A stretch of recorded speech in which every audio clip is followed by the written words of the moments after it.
Welcome back to the Baddie Girls Book Club podcast channel. I'm Danielle. And I'm Stephanie. And we are two chatty baddies who love to talk about books.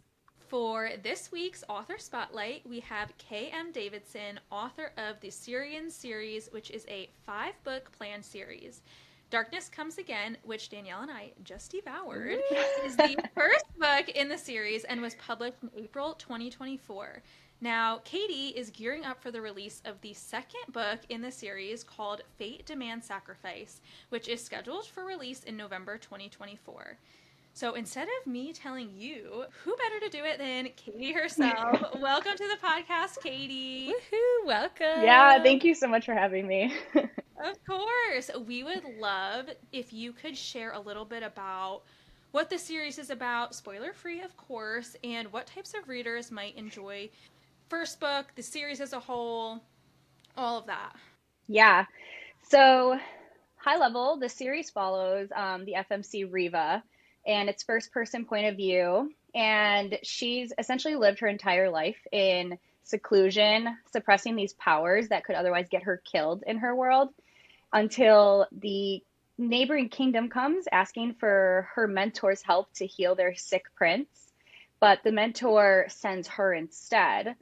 And as she kind of navigates learning how to control her powers to like the degree, she starts to learn there's some other dark things going on in their world that involve these mountains between their two kingdoms. And she also starts to learn that maybe her powers are the only way to heal the sick prince. Of course it's her power. Only her power. It's only her. I love that. Like, no pressure, sis. No, yeah, pressure. literally. And especially her, like, one of the big tropes is she's a reluctant, like, orphan hero. And when I say reluctant, I mean it. She's very reluctant. Yes. So, and then she does get, like, nervous under pressure. So when she realizes that, she's like, great, his life is literally only in my hands. Perfect. Great. I love it though, because I feel like that's so relatable versus like the gung-ho, like, I'm gonna save the world. It's like, ooh, are you sure me? Like, you really want me to? Yes. Anyone else? Love that. Yeah, but gosh, I always say this, I try so hard not to compare sometimes, because I feel like they always say like comparison is like an evil thing for you, but I think it's also an evil thing for people. But people who love ACOTAR and Throne of Glass for the like banter and that level of found family, I feel like that's very relatable, and kind of like that magic of the world is very similar to Shadow and Bone. So it's like if you wanted Shadow and Bone but you wanted it maybe a little more adult, I always say like my powers are very similar in this world. I've been compared to like the Mistborn trilogy, and then people who like to watch the show Merlin or The Witcher. Ooh, or like Fantasy Bridgerton. Witcher vibes. Yes. Yeah. I was getting Witcher vibes for sure. Yeah, especially everyone says the pub. Like everyone's like the pub gives the Witcher vibes, and I'm like, that's so funny. I love that. Speaking of the pub, so when I am reading a book, I take just general notes on my phone of like main characters, here's what's going on, just to keep track of everything. And so when I typed it in, my phone auto-corrected Red Raven to Red Robin. And I was going back, Red Robin. Oh, that's so funny. And I was like, wait a second, there's no way she actually named this Named it the Red Robin. You were like looking back bird at your off. like, Wrong bird. True. Yeah. Just like, where did sub I out a go different wrong? bird. Where did I go wrong here? That's so funny. That is great. I love that for a second you were like, did she do And that? I was like, this sounds familiar, but not the way that I was expecting. When I first was writing in Word Doc before I switched over to a different software, or in Google Doc, it kept trying to correct Marianne to marinara. Wait, mine was doing marinade. Oh, yeah, or marinade, yep. Wait, are we just foodies? I was like, I'm hungry. So people who would love this book are lovers of marinades. Marinade. And Robin. Yep. This book is for the foodies. Yeah, You didn't know. it definitely is. Now you know. That's hysterical. That's Oh my amazing. gosh. Okay, so acknowledging that you have your full background story on your website, which honestly we love so much. That's such a good read. And just your Instagram alone, I have to say, like, just so thorough. I love all of the reels, all of the creativity. Like you really just give like a good overview of the vibes of the book and your intentionality behind it. So side note, love that.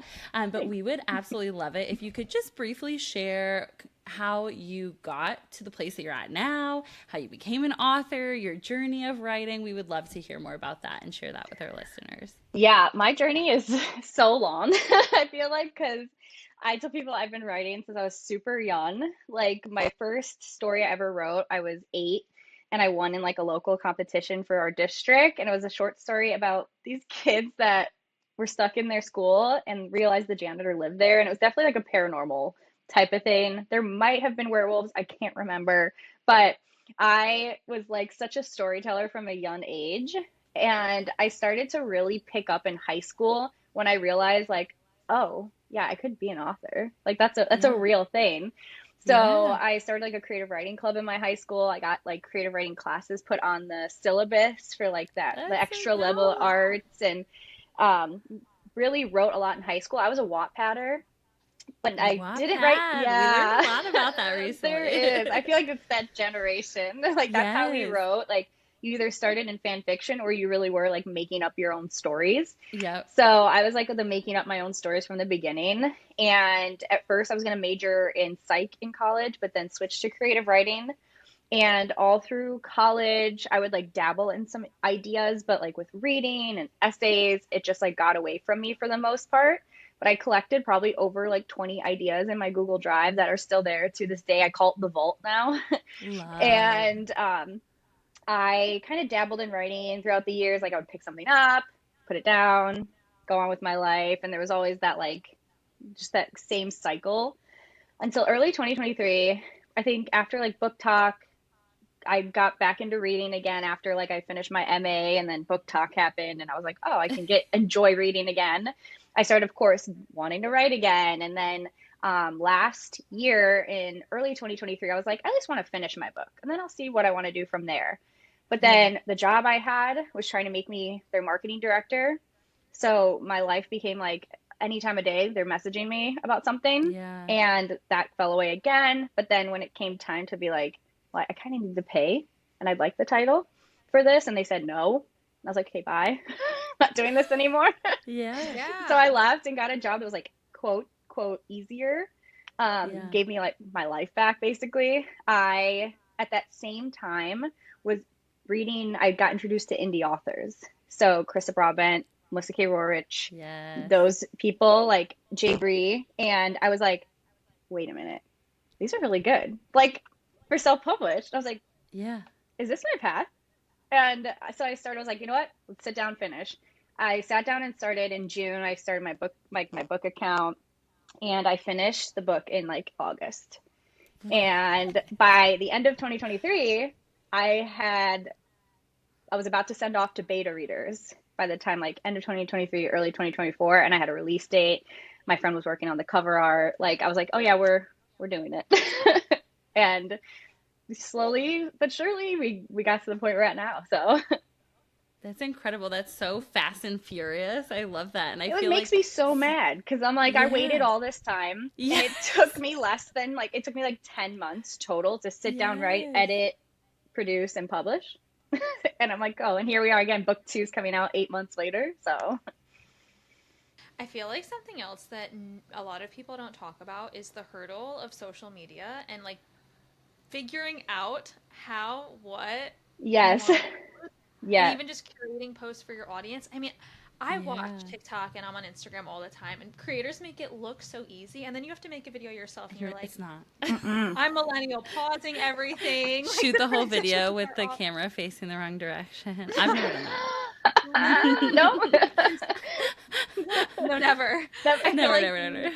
being an author, and especially self-publishing, it is so much more than just, oh, I can write a book. Oh, I wrote a good book. It's like, how can you Oh market yeah, yourself? And that's just not for Yeah. authors, right? That's for a lot of things nowadays. That's really tough. That's really tough for a lot of people to figure out.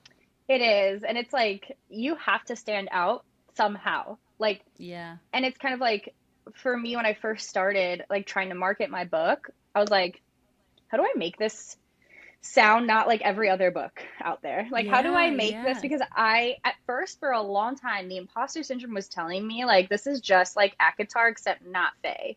And I was like struggling with that so hard. But then when I started to get readers, especially ARC readers, they like, sent out my ARCs in February. And the feedback I got from them really changed my marketing. I think the minute I started Yeah. having ARC readers come back, I was able to start marketing better because I realized like everyone's saying like this is like nothing I've read in terms of like what's on the market and what's popular right now. And I didn't realize like that was going to be my strong suit was there's no fae, Yes. there's no dragons, there's no vampires. Like the Yes, magic is yes. as elemental as it can get. Love that. And I think the only like close relation is still like the magics in the story. And still Mm-hmm. them, people are like more interested in them than I thought they'd be and like their powers and how they work and stuff. But I realized I was nervous because as I'm seeing, it's like enemies to lovers is the biggest trope.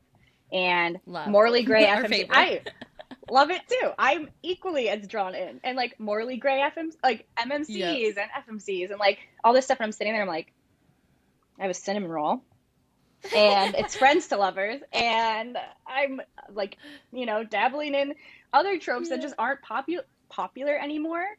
But then like that was something that I kept getting feedback from was like people are like, this is a breath of fresh air in terms of like what I'm reading. And I was like, okay, I'm taking that and I'm running. So like with social media, it really is, it's like what's making you different and crank that up. And Run then with it. Yeah. I learned people apparently love my personality. So I was like, oh, let me sneak that into it. So I'm like, Yes. how can I The reels. I love that. I'm dancing in front of this freaking No, I camera with my love it. book, like trying to be like, oh, read this book here. And I'm I doing stuff like can't. that. I'm like trying to rapid fire tell you what it is in like under 90 seconds. And Yes, I I'm really putting my, like that one. okay, that one's one of my favorites just because I'm Yes, like, I I really realized I was like that like, one. when I'm describing the mentor, she's like, nah, I can't go, but she can go Yes, instead. you go. And Yeah. I'm like, oh, Yeah. nah, okay. It was like We're very putting that in there. modernized. I It love. really, yes. So I'm like, I'm gonna capitalize on those two things, and we're gonna see how it goes. And I mean, it worked. I started the It year with like did. 300 followers, and now I'm breaching like 3,100. So That's yeah, crazy. That's amazing. Katie, also, you talk a lot on social media just about how you found your voice through writing. And I know we Mhm. just covered a little bit about, how you kind of found yourself back in reading and writing. But I would love to hear more about how you kind of channeled that voice through your main character, Riva. yeah. I think it definitely is like I didn't realize until the other day. I think how much I like put that into Riva. I feel like and what I have planned for her arc. But it is like sprinkled in for some of the other characters. And I recently posted a reel where I talked about how I wrote an FMC who has trouble questioning authority and has been, basically yelled at for asking questions her entire life. So she just Yeah. stopped. And I realized I was like, that was me. My entire life, that was me. Literally. And I was Yeah. like, Yeah. oh my God. So then I posted like a little picture of me reading to my cousins on my grandpa's lap. And like when I Yeah, was I really saw young. that. And I was like, before like her, it was me. So I think that's a lot with Riva is, her mentor has prophecy powers. And Mm-hmm. because of that, she talks very jilted. She doesn't really answer any Riva's questions. Riva knows nothing Mm-hmm. about who she is, where she's from. She barely knows anything about her powers. And as she goes to this kingdom, she starts to learn more and more about history because she has access to a library. And her mentor even hints, like, take advantage of their resources. Like, Mm-hmm. and she starts to learn, like, I wasn't lied to, but I wasn't told the truth my entire life. And she's still afraid to ask questions. And I think you see that a lot in book 2, where you realize, like, I think some of my readers so far, early readers, have been like, I just want Riva to ask questions and like Yeah. push the people and like stop accepting. And it's like, we have to consider what she grew up with her entire life. This was Yeah. her main guardian who couldn't tell her things because God forbid she mess up and fate changes. Yeah. So she's like, still learning how to ask questions. So she kind of almost is like a challenge of authority a little bit, like has a problem with Mm-hmm. that. And it's so funny because then as the book goes on, you also see the MMC also has a problem challenging authority. And she gets frustrated that he does because I think she almost wants him to like be that person that like leads that Yes. charge for her in this world that he has like, personal relationships in. So you see that with him as well. And then on the contrary, with the royal family, like the princes, and you don't really see the other prince yet, but based on his little brother and obviously the sister and the best friend, who becomes the best friend of Riva, they have no problem asking questions. Especially Eloise. That's her big thing. Is like, I always Yes. ask questions. And I relate. yes. And I think like being able to see that contrast between these like two different personalities of like, one person is like, I'm gonna question authority in the most respectful way possible. Like, I'm gonna go behind your back and read a book, but like go searching for things, where you've got the other people who are just like, all right, well, if you say so, I guess that's just how life is and how things are. So I think like being able to see Riva's arc throughout really shows kind of like my own journey of like finding my own voice and being able to say like, this is how things are, this is who I am, no matter what you think or what you say or what you want for me. And having that arc portray through her has been so like, it's like a little tender moment of like, as I'm like, especially because like I'm starting to write book 3 and like seeing her push things more and ask more questions, it's like, you go, girl. She's growing. She I love is. character development. Yes. When you're going through and planning out what's in book 2, what's in book 3, and so on and so forth, are you just figuring it out as you go, or do you feel like, okay, I have an idea of what I want for these characters? Everything Yeah. is planned. Okay. Everything. Are you type A like me? I love Hard. it. hard. Oh my gosh, love that. Not me. Yeah. I'd be like, Yeah, what's no. next? Yeah, definitely. We've learned about the term pantser. Yes, Yes. that would be You are me. not a pantser. I am. Yeah, no, I am not. I am 80 to 90% planner. And of course, I'm like, yes, I don't have every single scene fleshed out. And yes, the characters will surprise me at times with how they take a scene, but I know what needs to happen related to subplots or the main plot that needs to occur, and like what needs to be answered in different questions, like different things. And I have this entire thing planned out. And also there's 2 other series I have planned that are in this universe as well, that are all connected to each other. I feel like there's something so special about an author who planned everything to the point where you're like, oh, that tied in from this point, and that like it crazy. connects so beautifully. Yeah, It's like I'm the really Easter excited to eggs. see. And it's like, I think the first time I ever had that feeling of like, where for my own self especially, I was like, I need to do this one day. I want this universe, was Marvel. Marvel's Yes. Easter eggs were freaking from Iron Man 1 Yes. to the very Love. last, even to like now, but to the very last Endgame. Like that whole like version was just so Yes. iconic. And I was like, this is crazy how well this worked out and like how cool this was. And then you go back and watch and you're sitting there like, oh my God, like this is so cool.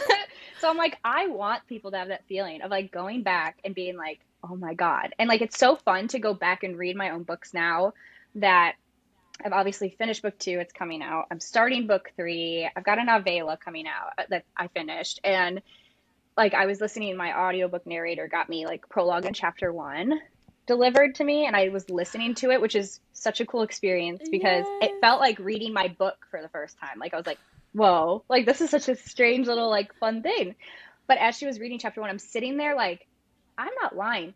Chapter 1, holy there's so much foreshadowing in there and like hints and Easter eggs in there in like the first like 2-3 chapters. I'm sitting there like, wow, this is, how did I do this? How did this happen like this? And then me and one of my friends joke all the time. Actually, you guys had a podcast interview with her too, Courtney Blooming. Yeah.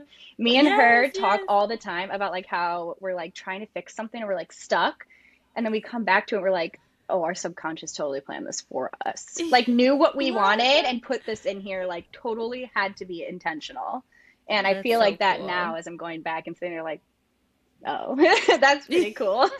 Yeah, when the creative juices are flowing, you gotta let them flow, and you just gotta take advantage and Yes. let it ride. Yes, it really was. That was me yesterday. I feel like writing a scene. I was just like, well, that's not exactly how I thought that was going to go, but I mean, it's working. So, Here we are. yep. I love when like the storyline and the characters, from speaking to so many other authors, when they talk about how they just like take on a life of their own and like they truly just do things where you're like, oh, like you're writing it, but you're like, I didn't see this going this way. That was the entirety of writing book 2.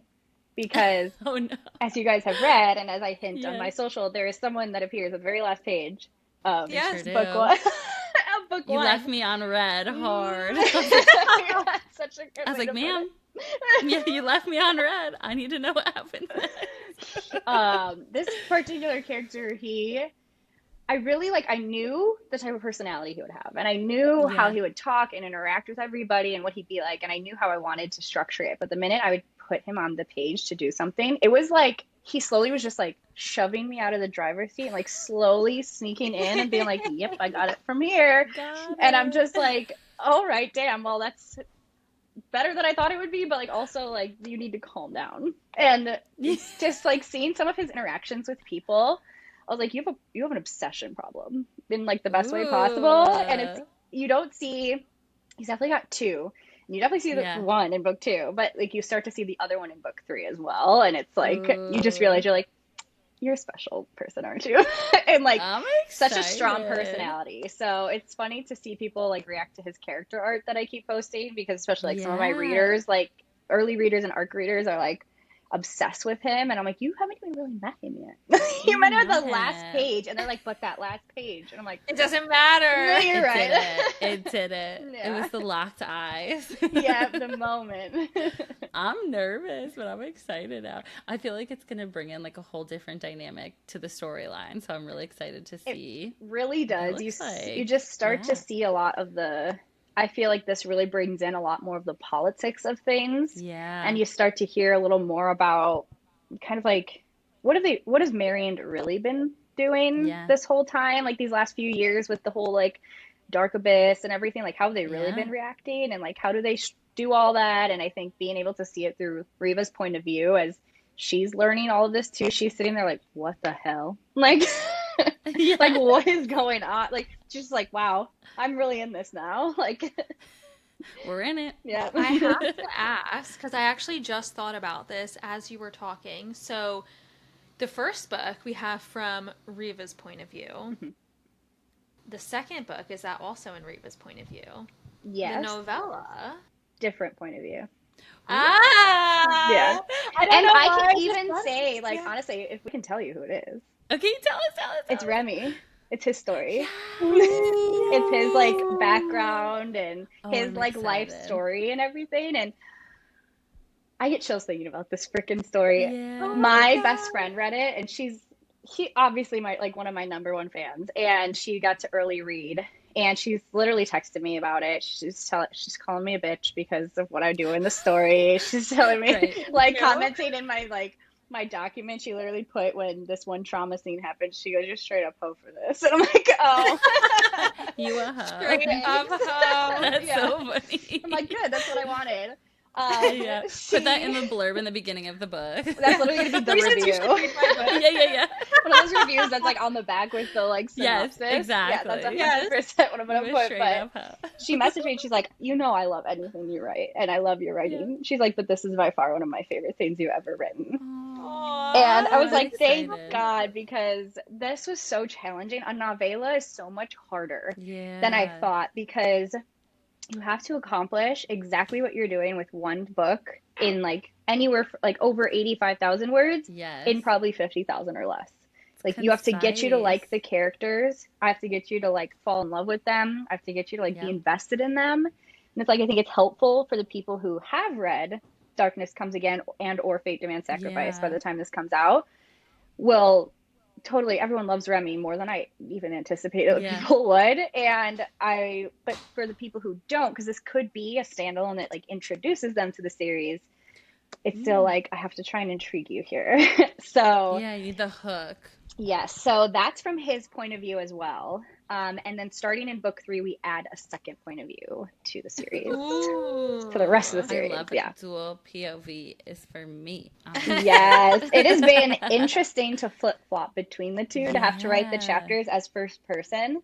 I've That's found hard. if I'm writing Riva's point of view for the day in like one chapter, I cannot switch to the other person's. I have It to like makes save it on a sense. different day. So I'm like, basically, I already jump around chapters when I write, but Yeah. I'm glad I do that, because I think it prepped me for this, where I'm like, okay, well now I have to basically do almost like every other chapter, Yeah. her and then the other person. on and you're different so day. used to Riva's point of view that I feel like that's probably easier to kind of flow It is. through. It is easier to like really get hers, but it's the other people, like especially when I was writing Yeah. from Remy's point of view and now I'm adding this person, I was like, it's so interesting enough to switch mindsets. Like Yeah. Remy has a lot of internal like quips and monologue, like very like gray sort of like mindset, and he says fuck a lot. Love. Both And We love I'm a externally that. and fan. internally.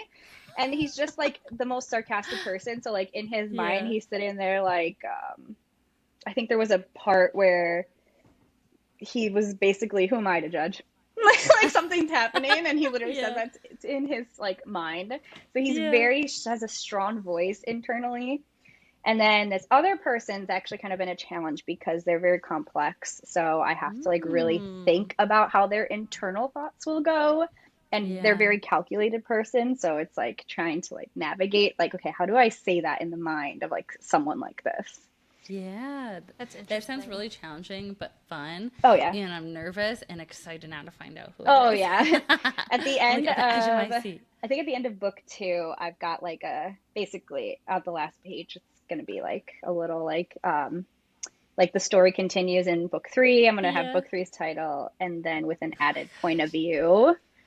And then you'll be able to find out I'm who stressed. that I'm is. excited. Yeah. Fun. Okay, what else can we kind of expect moving forward? We know we got dual POV going. Anything else you can kind of tell us for the next couple books coming up? Yes. So for book two, we get spicier. Oh, Yeah. We So love it I this say we go fast. from the half spice to the full spice in book two. Okay.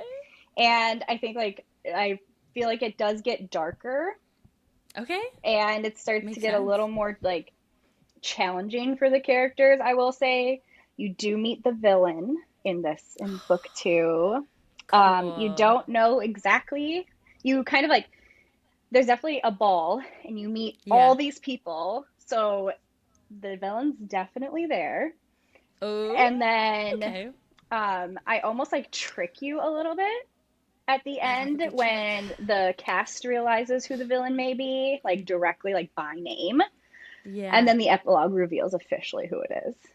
I'm ah. actually sweating right now. Thinking about this intro. Me too. I'm like, Yeah. I I, love, as someone yes. who I really enjoy reading thrillers outside of just fantasy or romance Hmm. books, and the aspect I really like about thrillers is like the whodunit aspect. Yeah. And I feel like it's so fun when fantasy combines that element of like suspense and a little bit of like a character swap, right? Where they'll like Yes. string you in one direction and then they'll do like a bait and Yes. switch on you. I really, really like when books have done that before, so that makes me really excited. I'll pretend I Yes. didn't hear what you just said because I will be fooled. That's okay. She will be fooled. Okay. She will try to find out who it. We'll text about it. I think I everyone also will.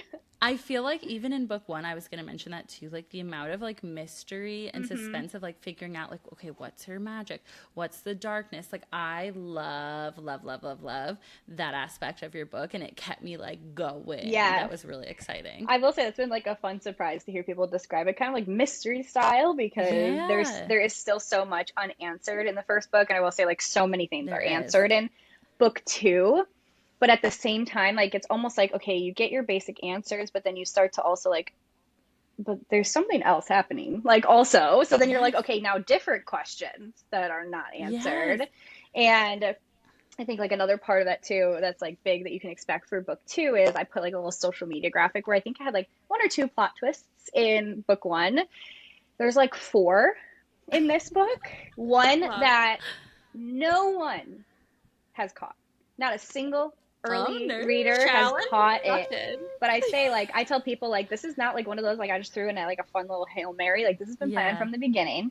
And if you go back and after you figure it out and you read book one and you like I say watch my characters' body languages.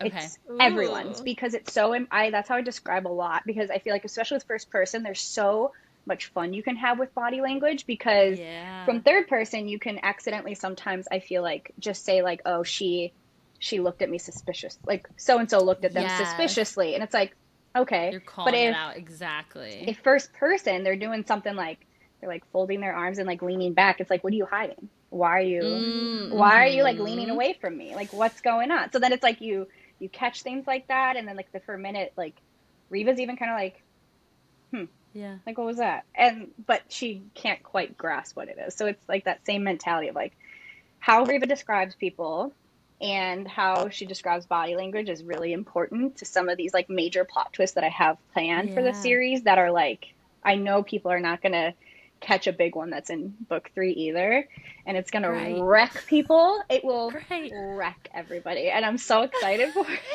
because like, I can't wait. like, yes. Do we love Pax or do we hate Pax? Because I don't know. And you don't have to tell me. You don't actually have to answer that I question. want to hear. I love hearing, because like, what was I talking about? I was talking to someone or something about how I was like, okay, well, we got like, he's like the antagonist essentially of like the first book.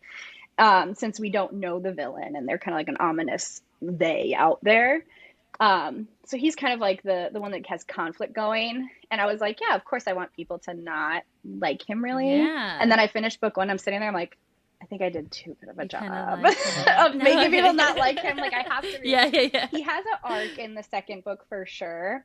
Yeah. And I think it does come down to, I will say, one of my early readers, she was like huge anti, like no Pax, absolutely not. Like, I'd hate him. But by the end of it, she's like, all right, you got me. Like, kind of like him. Pax is sus to me. Pax is hiding something.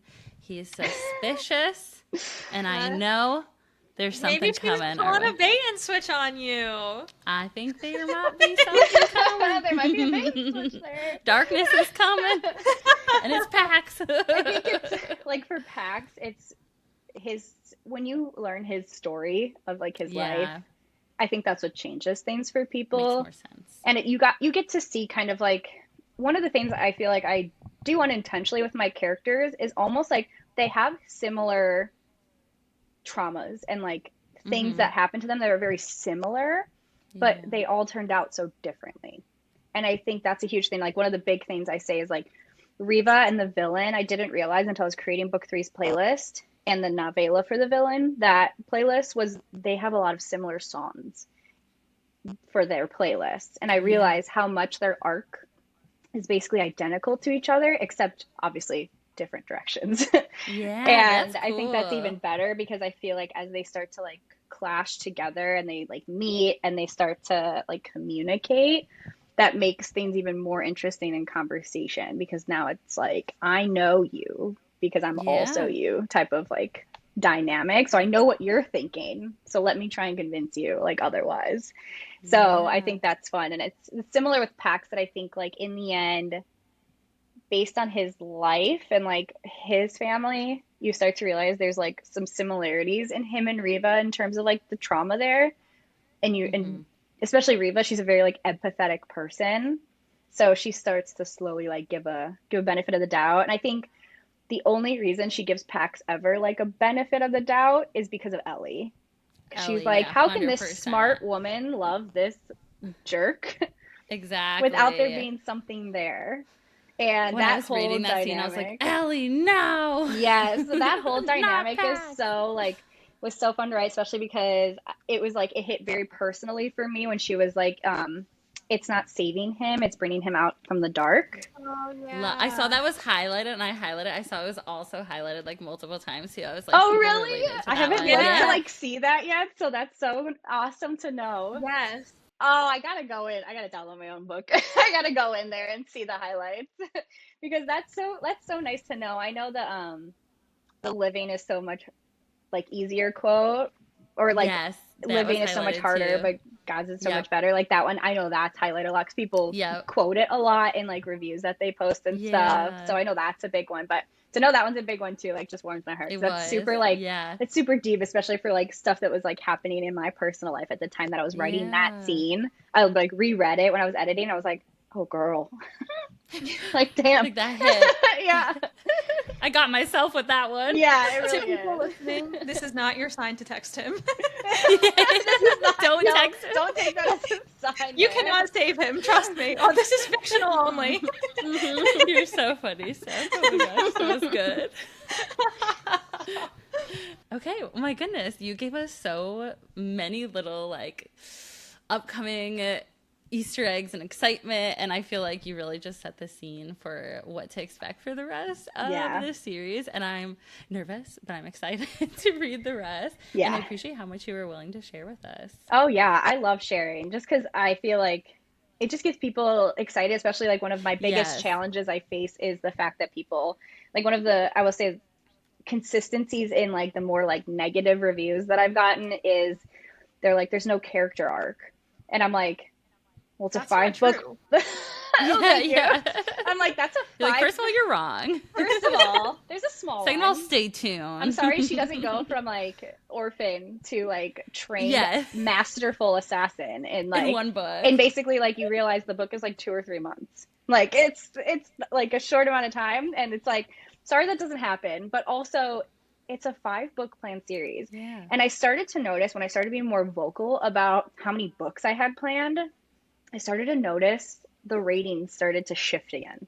Almost. That makes sense. So people were like, oh, like, okay, it's a 5-book planned series. So then now on Amazon, I changed up some of the like synopsis blurbs so that it says that at the very bottom too. Yeah. And it was like, oh, people now like are like, okay, so it's like it's a long game plot, which is what I keep saying. And like now people like setting up that expectation better. I feel like I'm finding that audience that is like, I'm ready for this type of thing. And I'm like, yeah, it's a 5-book planned series. If she had an arc still, even by the end of book 2, like completed her arc, what the hell am I going to do for the rest of the series? What I got left? Yeah, what am I going to do? It's looking at it through like a different lens. Like it really when you're reading it, thinking like this is a standalone or a duology, and you're like, how is she going to wrap this up in one more book? Yeah, but you're like, I'm not. Yeah, I am not. And like, I think especially with the 5-book plan, people are like, oh God, what's going to happen? Like, how are we going to get feeling right now from the end? And I think it really is like, it just gets deeper and deeper. And I think learning, like writing book 2 now, I told my husband, I feel like I'm actually learned from writing yesterday.